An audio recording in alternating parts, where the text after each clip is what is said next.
Thank God you saw this, because he wants to show you this. So you see this picture?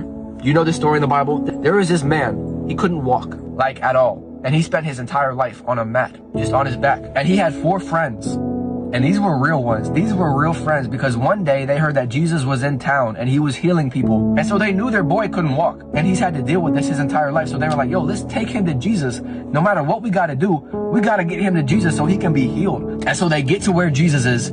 And when they get there, it's packed. I mean, there's people everywhere. There's no way they were going to be able to get to Jesus. And most friends would have been like, man, maybe next time, bro. Sorry, man. I mean, at least we tried. These friends were different. These dudes climbed onto the roof. They ripped the roof off. And they tied ropes around their friend's mat. And they lowered him to Jesus. We all need some friends like this, man. And I bet Jesus was like, this is what I'm talking about. I love this kind of faith right here, because you know what happens next? Jesus looked at the man. And the Bible says he healed him because of his friend's faith. Not the man's faith, his friend's faith. That's how important it is to be careful who you hang around. Because the truth is, your friends are either bringing you closer to Jesus or they're pulling you away from him. This is why some people got to cut off some friends who are holding them back.